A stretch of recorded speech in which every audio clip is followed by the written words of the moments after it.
Look, we're going to have him introduce himself now so that you know who we're talking to today. So Absolutely. For those people that don't know you in the marketing world, everybody knows you in the marketing world, but those that aren't in the marketing world that might be listening to this, you can kind of give them an idea of who you are, and kind of what's gotten you here. And I'm just tech support. I support all the awesome people that are doing great work. Our company creates jobs for young adults, and I've been blessed to have some amazing mentors, like the previous CEO of American Airlines. Wow. I used to run analytics at Yahoo.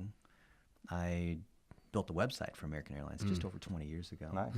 And very fortunate to be there in the beginning days of Silicon Valley and learn from the people who built the core technology of the internet. And it wasn't Al Gore. Yeah, for sure. The people that were writing code, right? Yeah. Like Rasmus Lerdorf, who invented PHP, was 2 cubes away from me at Yahoo. Nice. And I felt that I've had the best education that is possible in the world of internet marketing. Wow. And it's my responsibility to take what I've learned and share it back. That's why we're here at U of L, paying it forward. Absolutely. Yeah, and that's where I've obviously came across your stuff is that paying it forward. And it's never once about I think the first time I even reached out to you guys, you guys actually sent us a bunch of free resources and said, here, check this out or go look at this. It was never an ask to buy, which is a huge thing that I'm big on, is doing what you can.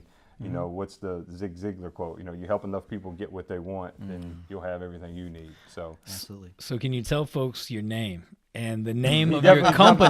He definitely jumped right We don't over know. that. We don't He know jumped who right you over that. are. I'm Dennis Yu, and I'm the Chief Technology Officer of Blitz Metrics. Yeah, so guys, catch that. Dennis Yu's in the house today. We're talking about culture, about leadership, about what it means to build something really special. And the story here is incredible. So can you tell us a little bit about you talked about your days at Yahoo, but let's talk about the company that you're working with right now. Can you tell us kind of about the early days and how did you set the culture for the kind of company that you wanted to run and be a part of? Culture is something that if you truly believe in it, you don't have to think about it. You don't have to write it on the wall. You don't have to buy motivational posters. Right on. Culture is something that's an extension of who you are and what you do. It's like your skin color. And I've always been a mentor and a teacher, a math tutor. And for me, that's what gave me joy. It wasn't because I wanted to serve other people or because I was some kind of holy or Mother Teresa kind of person. I just enjoyed seeing other people be able to pass an exam where there's pressure. Imagine it's the day before a final exam and you're under pressure. You're not sure if you're going to make it. If you fail this class, your parents are going to chew you out. And you come to me and I help you work through how to solve that math problem, how to get ready for that economics exam, whatever it might be, that paper that's due. And I found that there is something exhilarating, kind of like an adrenaline rush. All of us do things that maybe it's bungee jumping, maybe it's who knows. Yeah, there's different kinds of highs that we get. And for me, the high was the pressure of what occurs at the last minute, where it's in the fourth quarter and there's a couple seconds left and you have to make that shot. Right on. Yeah. And when you win, that's amazing. Oh. When you see the light bulb go off in someone else's head, when they realize that they knew all along they could get it done, and they come back the next day and they say, I passed the quiz. Yeah. I passed the test. I graduated. That feels so much better. It's nice also to get paid too. Absolutely. And the fact that our company can get paid to train up other people, because other companies that are capitalistic are buying packages where we're implementing services for them and driving them money, which then we're able to use and pay for our young adults to be able to get real job experience. Yeah. I view that money that's going through us as money that's not actually ours. Everything that I've gotten, I've been blessed to. 10 years ago, I had a ridiculous lifestyle, the kinds of stuff that you would see on TV. Right. And I'm not going to claim that I was holier than everybody else. At some point you have to experience it yourself. Absolutely. And then you can say, okay, I already did all that did stuff. it. Yeah. Right. Oh, absolutely. But the way I look at it is when we get these checks from these companies, it's not like, woohoo, I got $100,000. I'm going to go, blow it at the casino or something like that. I view that as money that these companies have entrusted with us. I view it as money that could be for Ben or Christian or Taylor or other folks. I view that as their money. Yeah. And we're here to build these programs. And I see there's an increasing trend towards companies that are using this kind of culture, their mission, their belief that's ingrained in their processes. And it's not just an HR motivational poster that we all row together to Yeah, get to right. the That's right. destination, beautiful into the sunset kind of pictures, right? But because it is the mission is baked into the operational processes of the company. So Dennis, obviously that has to come from somewhere. So you didn't, nobody wakes up one day and says, "Hey, I think this is how I'm going to treat people." We're all human. We're all influenced by our surroundings and our family and our environment. Where did that come from? How did that start for you to be like that?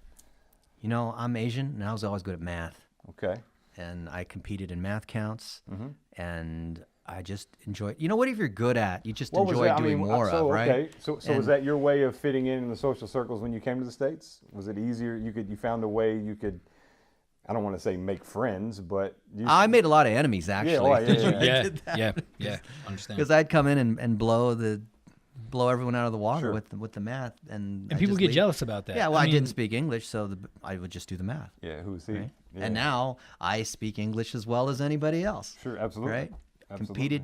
I represented California in the National Spelling Bee in 1988. Wow. Flew to DC, the whole thing. Wow, I didn't even. You're the I only did. person that'll ever have done that. I didn't Yeah, even so represent my second grade class in the spelling bee. I mean, I'm that's amazing. That's fantastic. But what I learned, everyone has a gift. And when you find what it is, you don't want to be ashamed of it because that's actually selfish. When you have that gift, 100%. you have to share it. And I found that I was good in analytics. Analytics is not making reports. Analytics is being able to analyze complex situations and build processes and structures around them. It's like taking a giant bucket full of gummy worms, dumping them on the table, and having the skill to be able to separate them out, be able to figure out how to solve a jigsaw puzzle. All different analogies of how do you take a complex ecosystem and break it down into components so that anybody should be able to come in and follow a process. Like, what's the most popular hamburger restaurant in the world? I'm going to say McDonald's. It is. Yeah. Do they make the best hamburger? Absolutely not. No. That's because McDonald's isn't a hamburger company. They are a software company. Yep. They have process. Those French fries come out hot and delicious wherever you go. Yeah. We're in Brazil same. 2 weeks ago. Ordered a large fries. It tastes just as good as whatever your local McDonald's is. And thus, it's the process. It could be someone who speaks Portuguese and they're high on crack, but they're still making the French fries the way their process is so good. Yeah. It doesn't matter Absolutely. because it will overcome all the failures in the people. Yeah. So you talk a lot about process, both within the company and working with other people. Can you talk a little bit about where does that come from for you? That process is a really important step. Process is an extension of code. A lot of people think math is just something that before there were calculators, people had to write down these things on paper, and then the HP12C. No, actually, code, for example, instruction sets that are given to computers to be able to perform basic operations is the same thing as the process on how you make large fries. You put the stuff in the oil, press the button, then when it beeps, you have to take it out. That's an instruction set. And when you deliver an instruction set to people, that's called process. When you deliver an instruction set to a computer, that's called code. But either way, it's the same thing. It's an instruction set. It is a checklist. It is a recipe of 1, 2, 3, 4, 5. You do these particular items in this particular order. Then you might have the recipe for chocolate cake. And with the right ingredients, following that process, you will get that item at the end. You don't have to be Rachel Ray or Bobby Flay. You could be a complete novice cook, never cooked before, but you have the ingredients and you follow the process, you will get that result. It's one of those reasons I would imagine, like Plated, which is, like the food delivery service that deliver the food and then just follow this recipe and you will create. Yeah, we've given everything you need. Yeah, just Here's do a this. 5-star meal. Okay, That's right. Absolutely. All right. Okay, that makes sense. Absolutely. That makes sense. Yeah, I mean the process, and what's funny about all of that is there's science in all of that, right? There's a science 100%. behind what McDonald's has laid out. There's no doubt They about know. it. There's experience behind it. There's Absolutely. failures that you're able to bypass. That's correct. Yeah, that's right. Absolutely. Yeah. In 10 days, I'm going to be hiking the most dangerous hike in the world. Uh-oh. It's in Xi'an, China, and it's Okay. called Mount Huashan. You can go look it up. Type into Google most dangerous hike. Check it out. If you're listening and you're in a car, pull over, get your phone out, pull up Google. Yes. And what are they looking up? Mount Huashan. Do Actually, no. Just type in most dangerous hike Yeah, in the do world. it. Just do it. You'll be. If you're glad. even slightly afraid of heights, you're going to close that browser and get freaked out. I'm out. I'm out, man. There is a out. steep cliff. It's several thousand feet high, and there's these rickety wooden planks just nailed into the side of this thing, a few thousand feet straight down, and you're kind of just holding along on a wire, going all the way around this mountain. It's a steep cliff. If you slip, you're dead. Dennis, you're a smart man. Like there's a lot of people that put a lot of confidence in the That's things good that insurance. you have. Yeah, you're right on. What? And a lot of content. You know why I tell you that? and Tell a it- lot of content explaining. Tell me more about why you are going to go to the most dangerous hike in the world. Because I take calculated risk. Oh, okay. So it's not that you avoid risk. There's risk even in waking up or going to the bathroom. There's risk that if you cross the street, you could get run over. There's risk in everything. But calculated risk is intelligent entrepreneurship. Non-calculated risk, unquantified downside, is called gambling, right? Okay. Now, at this place, Mount Huashan, you have a harness, and you can clip in along the way at every single point. So as long as you always remain clipped in, you could slip, you could try to jump off the edge, and you'll be okay. Have you ever been to the Italian Dolomites in Italy? No. You know the movie Cliffhanger with Yes. Sylvester Stallone? Yeah. And there's some of those crazy scenes at the end, like those helicopter scenes where they're swinging around back and forth. Those are filmed in the Italian Dolomites, which are expert level climbing. You would have to be a super pro to climb there, and even then, it's super dangerous. Today, you can go there and you can climb with absolutely zero experience because you're able to use something that's called the Via Ferrata. Have you heard of the Via Ferrata? No. have not. Tell us. It's literally Italian for Iron Road. And they've taken the most dangerous hikes, the most dangerous rock climbing routes that even the pros can barely do. And they've put chains along the way, and you clip in. You're fully harnessed up. You clip in, and every 5 or 6 feet, you clip into the next section. Okay. So someone who has no experience at all can be completely safe. And that is the value of a checklist. If people will follow the checklist, they can be safe, even in what would appear to be a very dangerous situation. Oh, I love it. In behavioral, so I do a lot of work around behavioral economics, and one of the principles of behavioral economics is vividness and like having that vivid experience. And what I love about what you're talking about in the relationship to business is that we can take things that seem really scary, right? Like climbing a really hard mountain or Forgot the name. Mount You won't Washan. butcher it. Mount Washan. Did I get that right, Dennis? That's right. See? You're not even Chinese. I'll give you credit, Brad. See what I'm saying? Here I am, so, and be able to be able to bit. translate that into like a business context. So, I wonder what do you think about the people that went along that mountain slope and put in the chains where people can lock in? Like, are you as an expert mountain climber? Are you angry at those people that now everybody gets to experience this? No, those are called entrepreneurs. And entrepreneurs are the people that take the initial risk to pave the path for other people to follow via their documented checklists. Cool. I didn't see that coming, but that was really well played. So That was that's really so good. I guess You that's walked into that. yeah, and that's so for me, you obviously in your personal life, risk is a part of what drives you. It's part of what keeps you going. Clearly, is that same DNA within the culture within your business? Risk taking and making mistakes, and because obviously in entrepreneurship and business, calculated risks sometimes aren't as calculated as we would like them to be. Yeah, you have things like Dunning-Kruger where people don't understand the level of risk that they walk into. It's actually more dangerous than they think. Like things like Dunning-Kruger is something you should Google. It will change your life if you see how that works. Rather than use the word risk, I would use the word multiplier. Okay. Just like leverage, playing derivatives versus owning the underlying stock. I have a finance degree too. If you understand things as a multiplier, let's say that there's a box and whatever you put into, it multiplies by 5, or actually multiplies by 10 for sake of simple math. So you put a $10 bill, close the box, open it, or press the button, and you get $100 back because it like that. multiplies by 10. I'd like to have that box. Okay. But let's say that you put in something bad. You put in, like 1 broken leg, and you get back 2 broken legs from that box. Whatever's inside that box. Okay. Or 10 broken legs if you're a spider. Or actually, spiders have 8, right? Or maybe another example is alcohol. Yep. Alcohol's a multiplier.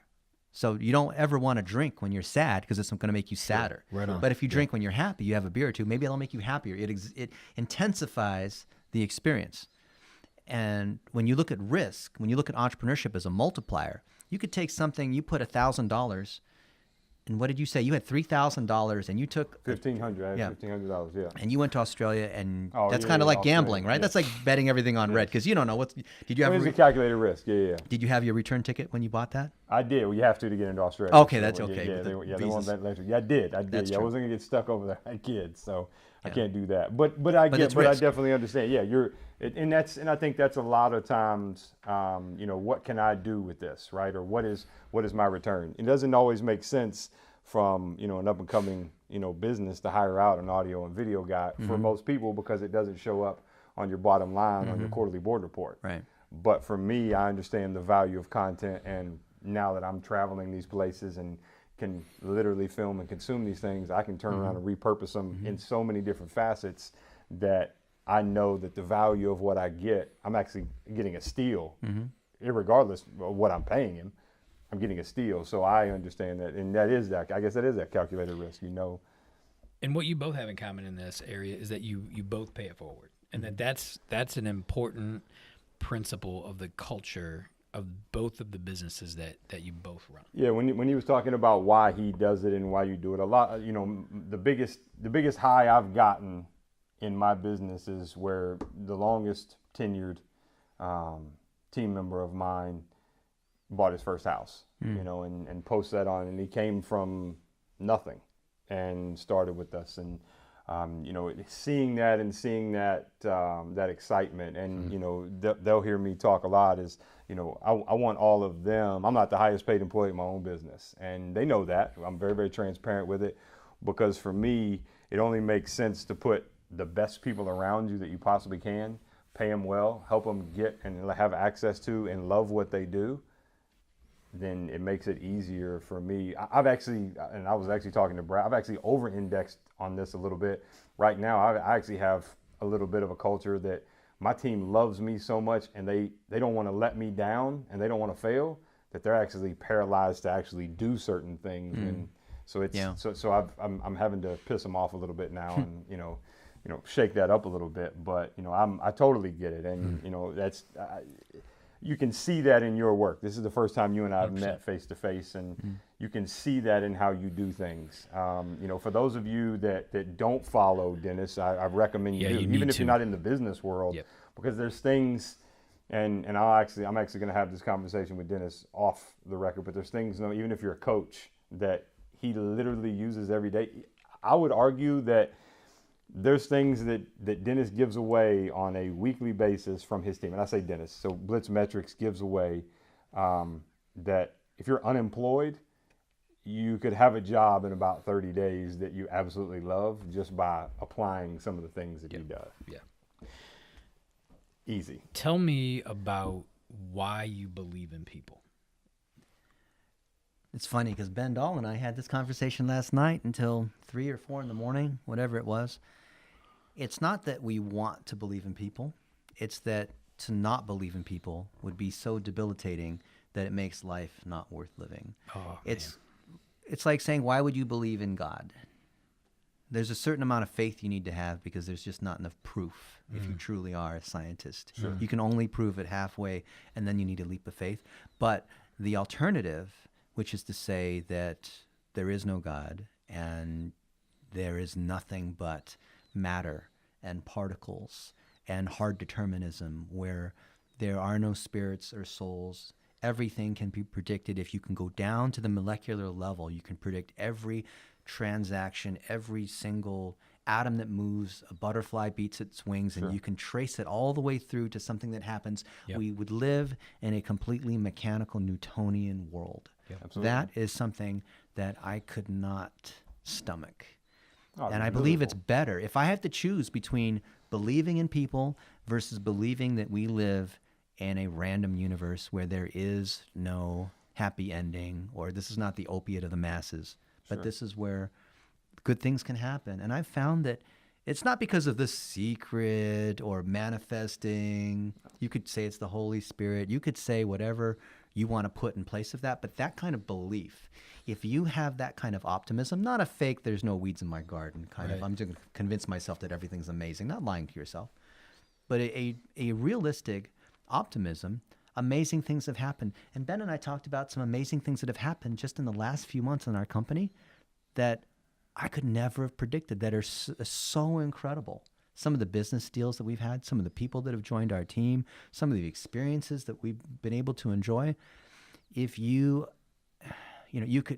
heard that it's better to, here's an analogy, it's better to aim for the moon and hit an Yeah. eagle than aim for an eagle and hit a rock. Yeah. Yeah. Yeah. Yeah. And risk is going for something that's a little bit outside of your comfort zone. And you're willing to take that risk on people, that calculated risk on people. That's a part of who you are as a human being. Have you heard about Frogs and the Princes? Tell me about the frog. Or things like NLP, or maybe the fairy tale about, what is it, the princess that has to kiss a bunch of frogs Yeah. and eventually one of the frogs turns into a prince. That's right. That's the way I look at it. Absolutely. So I've got to kiss 10 frogs and I'll get one amazing person, amazing team member. Are you willing to suffer? Like, can I punch you in the face 9 times, but then the 10th time I punch you in the face, I give you $1 million. Will you let me continue to punch you in the face to do that? I mean, because you're Dennis Yu, I would probably let you punch me a few times, but then I'm gonna get a little upset with you. I mean, we just met, so there's not a lot of social Yeah, capital. and that mentality is what works, and that's a big part when Brad and I talk about culture. So I just recently had to part ways with a few of our team members, and in those conversations, I was aware that you can tell when people check out and disconnect. That ending conversation was, okay, let's figure this out, and then what do you really want to do? What wakes you up every single day? Because this clearly isn't Yeah. it, and that's okay. So I can help you. And they look at you like, because most people don't get that. Look at you like, why in the hell would you help me find another job? That's what I'm supposed to do. Yeah. That's my rent for you coming here and giving me your time.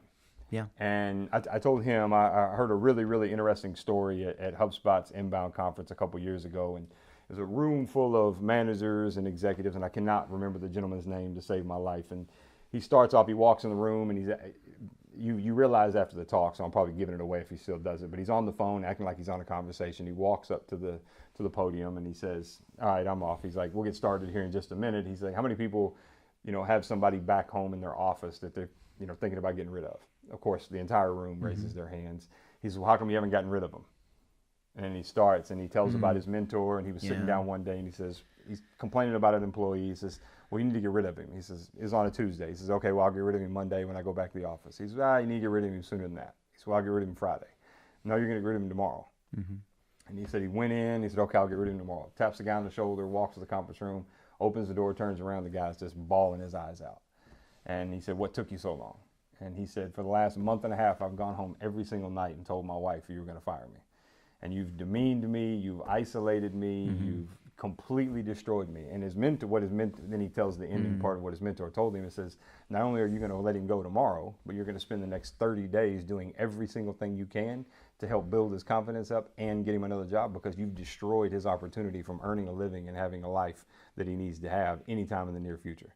And I'm big on that, and I take a lot of gambles, and I take a lot of we're a very, very diverse company, and I'm not saying that to Right. be whatever. I've got we did have retired Army veterans. I've got 43-year-old ex-teachers. I've got Nate fresh out of college, and all these different things. For me, I don't look at resumes. I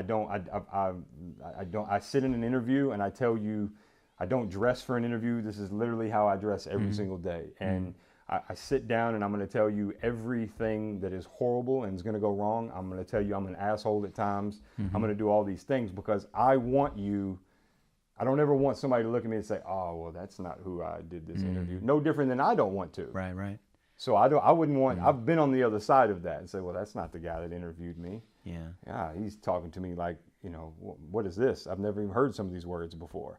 I'm going to do this. I'm going to tell you up front. This is what I'm going to do. I'm going to love you. I'll do anything in the world. I tell my team I love them. That's what it is, because that is my family. Yeah. But taking that chance on people, you have to. Well, you had to take a chance on me today. Yeah, you had general interaction, and we follow each other on Facebook, and you see some of my stuff, and I see your stuff, and it's definitely more me stalking you than you stalking me, obviously.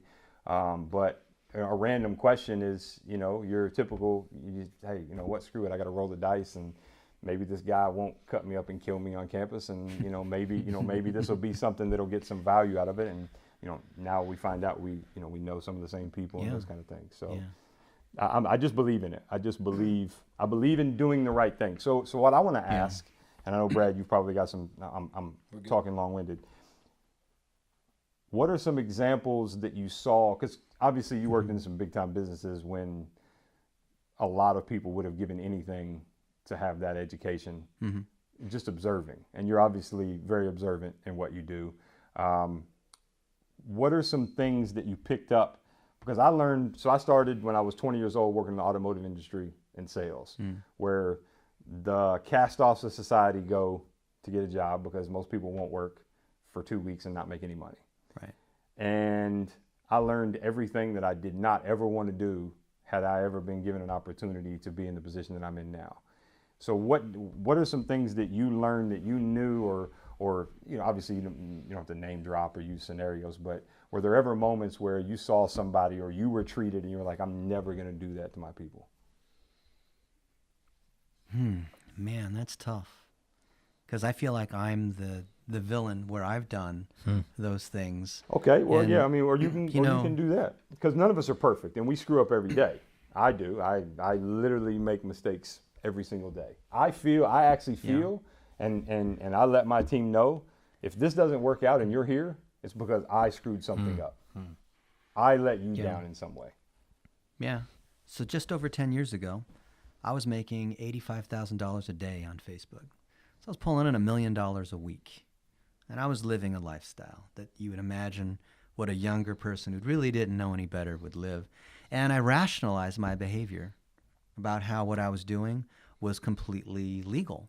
And it was okay, because there were other people that were running the same kind of scammy things on Facebook. Sure. Do you remember who was a crush on you and what's your IQ? Oh, absolutely. Okay, Yes. most of that was run through our ad server. Yeah.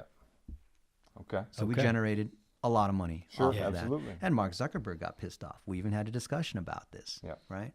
And I was able to rationalize, and I look back now on how blind I was about this because of the money and the things that people do because of the money.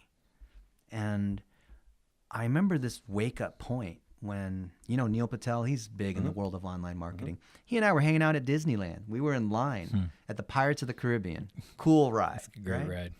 And I remember talking about how much money we were making and how guilty I felt, because we were ripping off tons and tons of these teenagers that were signing up for these apps, and then it was charging their parents' cell phone bill, and then they're getting in trouble. And so we were making money $50 at a time by billing other people's cell phone bills. And I remember going to Vegas later that weekend with my buddy Scott Richter, he's got lots of money. And we were at the club and doing the whole VIP thing, popping bottles that were $750. It was loud. All these people were drunk. They were wearing their Ed Hardy shirts, all this affliction. I remember thinking, I really hate being here. It is loud and noisy. All these people are drunk. These are people that I do not want to be around with. Absolutely. But I need to be here because I'm trying to close some of these deals. And I realized my life is terrible, but I'm making all this money. Yet I've taken these incremental steps, because what if somebody came to you, Brad, and said, hey, if we do this campaign, you can start to make $10,000 a week. Yeah. Or make $100,000 a week. And each time you're like, yeah, of course I want to do that. And so you rationalize that it's okay. And you don't realize that you're giving away your integrity while you're doing it. Because all it takes is that little slip, and then pretty soon you're that guy. You never realized that you'd become that guy. And that's when I exited that whole space, and I said, there are honest ways to make $1. And I ignored my mentors that told me. One of my friends, Andrew, in New York, I'm not going to name drop, but a successful guy. Yep. And he said, Dennis, there's so many ways that you can make $1. Why would you go down that route? You're smart. You've got the connections. You're young. There's so many things that you could do. And I said, you know what? You're right. you're right. And he said, you need to change your motto to get rich slow, because the nice guys actually finish first. Two of my mentors, so Al Casey was the CEO of American Airlines, and Dick Hayen was the chairman of Allstate Insurance. Both well-respected guys, and they were the nicest of guys. And I'm wondering, like, why would they spend time with me? How could they? Because my idea before I really got coaching was, if you're a CEO or you're a leader, then somehow you need to put on this confident, I've got everything under control, bullshit kind of face, because that's what people expect. And if you're going to move up in the corporate world, you got to stab other people before they stab you. The golden rule, do unto others before they do unto you. Right? But I realized from talking to people who are at the top, they don't behave that way. My buddy Bill Harnish is a multi-billionaire, one of the richest people in New York. He's had the largest divorce settlement in the history of New York, right? He's got a house that he just built. It's 100,000 square feet. It's ridiculous. I went to it. Wow, dude, this is your house? This is a hotel, man. It's like the size of a Hilton. What is this thing, right? And he was the nicest guy. One time we were in Park City, and we flew in together, and we went to a Costco, because he was the financier behind Costco and Best Buy, which is kind of nice. He made billions off of that one too. When you have billions, it's easy to make more billions. That's what he told me. You just got to make your first one. Yeah, and the rest second of them are one's easy. And I remember we were walking back from Costco. I was carrying a giant thing of blueberry muffins. You know, like that 8-pack of blueberry muffins? Delicious. I'm thinking, this guy's time is so valuable. He's a multi-billionaire. And here we are shopping at Costco. Because I know it makes him feel good because he invested in the thing, right? And we're about to go into his car when I see next to Costco, there's a Nike outlet. And I realized, you know what, I'd like to get some running shoes. And at the outlet, I can get it for like $15 cheaper. So I was like, oh man, there's a Nike outlet there. And he's like, oh, Dennis, go ahead. I'll sit in the car and wait for you. So he sat in the car. And there was a line too at the Nike outlet. Oh my gosh. So he waited 40 minutes for me so I could save $15. What do you think that guy's time is worth for 40 minutes? Right? Yeah. And it taught me that, because if I was all about calculating money and all this, like I was back in my try to get rich days 10 years ago, I would have said, my time is worth $100,000 every 3 minutes, or whatever it calculates out to, something ridiculous. But the way this guy treated me so well, even though I was a nobody, and waited in the car, you know, checking his BlackBerry or doing whatever he's doing, wow. And it wasn't even like, dang it, this Dennis is like wasting my time. He's like totally cool with it, like legitimately cool with it. Sure. Spent the next 3 or 4 days with me, teaching me about finance, not asking for any money, like not like I could change his standard of living at all or whatever, right? But just being truly giving and not expecting anything in return. The mentors I've had that are like that have taught me the culture of giving, where when you, whatever you believe in, like your karma, payback, what, I know this to be true. And I believe that is a sound business principle, because that is what mentors have taught me and showed me. Give it away. I told you the other day. I said, that's a culture of influence. Brad's used to going and speaking and getting paid to go speak and selling his knowledge, which is okay, right? And I don't see any issue with that. But I've explained to him and trying to get him to err on the other side of, you can also give all of that away and people are still going to pay you to come. You get more, you get paid more when you give it away. Correct. 99.9% of the people who hear it aren't going to do anything with it anyway. So give it away. Yeah. And share it. And I believe, so I had a similar, and when I started in the car business, the owner of the automotive group is a gentleman by the name of Cornelius Martin. He was one of the top minority dealers in the country, came from a family of 10 to 12 family members, started, built his way up from working in the service department all the way up as the number 2 Buick salesperson. Ended up he sat on the Federal Reserve Federal Reserve Board with Alan Greenspan. He did all these different things. He actually tragically passed away in an automobile accident some years ago. But his daughter was a cheerleader at my high school. She was about 4 years younger than me, so I started working there, and he and I struck up a relationship. And I mean, this is a guy who had 2 private jets in the airport. He owns the fueling rights to the airport down in Bowling Green, and he gave me the access code to go get in the back gate to go in, because I'd pull this. He trusted me with his car to put it in, and I would sit down and have these conversations with him, and he never, once you got close to him, you could pick up what he was doing for other people because of how he would ask questions. Not because he wanted you to know he gave this person $5,000, because you knew he was checking to make sure it was done right, or you know, those things. And being around someone like that, I had that similar experience as you, is seeing someone literally give. He a funny story. His kids had to work during the summertime at one of the dealerships, and his daughter was a senior in high school, and we were sitting in the finance department one time, and it was around Christmas time, and she was talking about she hadn't gotten to see a show, and this is probably 2001. She hadn't gotten to see a show that was on. Her TV was broke. I looked at the finance manager, and she kind of looked at me, and I was like, and the finance manager said, well, tell your dad you need a new TV. And she's like, you know, money's a little tight around the house right now, you know, and her dad could go buy a factory to go do, you know, and he was just on the cover of Black Enterprise magazine at that time for making $300 million, you know, all this stuff. And it's like, man, like that spoke more to me than any business decision that he made, because he created a culture that was not entitlement, that was not, and I'm big on that. So, you know, I try to let it trickle down with me and with our culture. Is I'm never going to ask somebody to do something I wouldn't do. July ended up being the best month we've ever had as a business. June ended up being one of the worst months we've ever had. We had to turn it around. We fixed it. We turned it around. I literally was in the office 33 of the last 36 hours. Wow. It's really hard for me to ask my team to pull it out.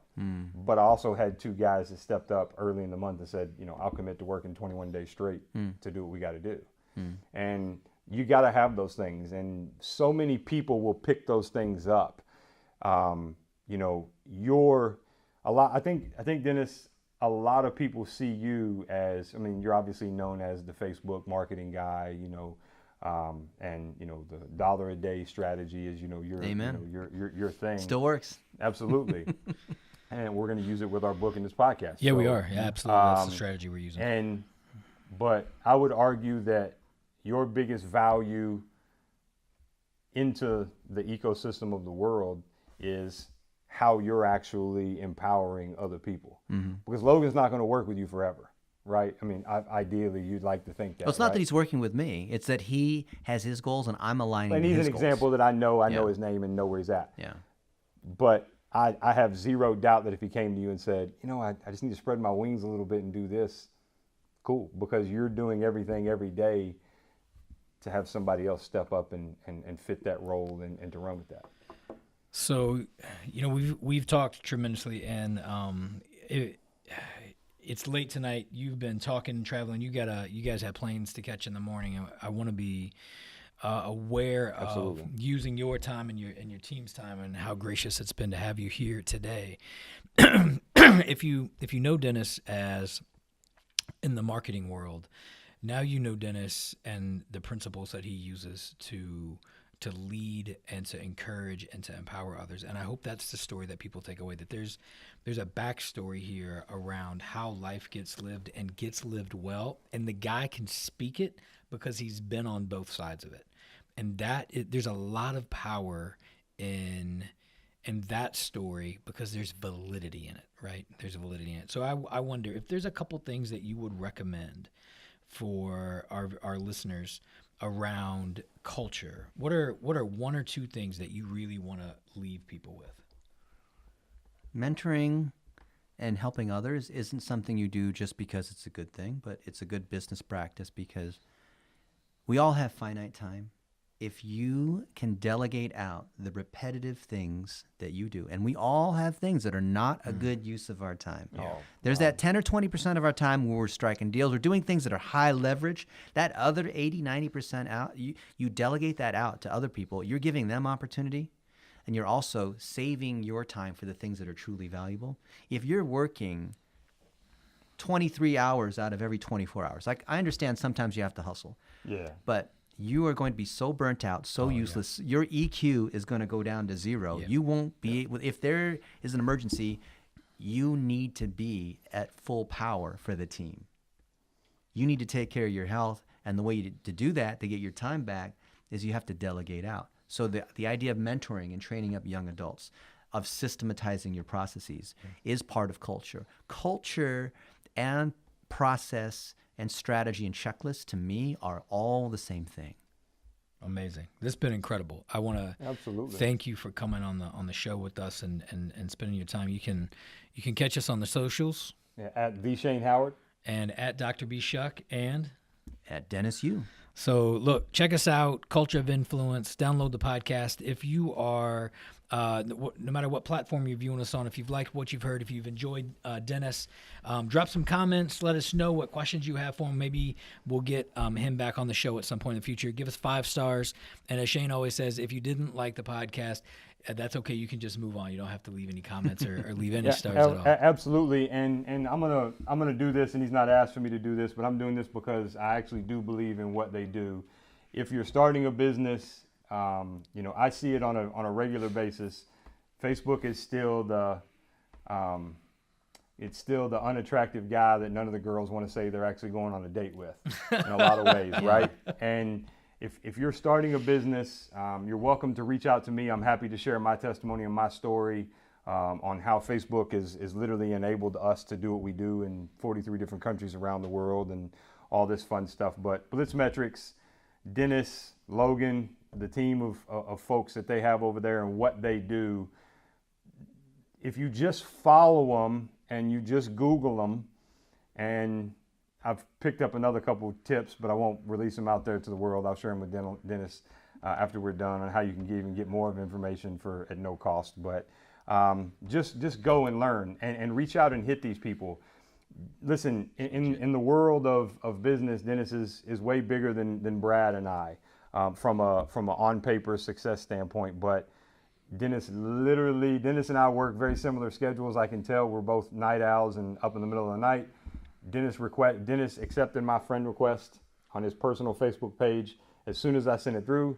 Didn't ask any questions. I even think he even hit me with a, hey, thanks for connecting, and has always been there whenever I've had questions. And don't flood his personal Facebook timeline, but research, ask questions, because there's knowledge that this team is giving away that 100% will not only change your life, but enable you to have a life like you're trying to work towards. 100%. Thank you. Thanks, guys. Thanks for That means listening. a lot, Shane. All good. Thank you, guys. Thank you, and catch us on the next one. Yep. Next episode. Sweet. Thanks, Dennis. All That was right. awesome. Yeah, man. Thank you very much. That was Thank good. you. Thank you. Thank you very much.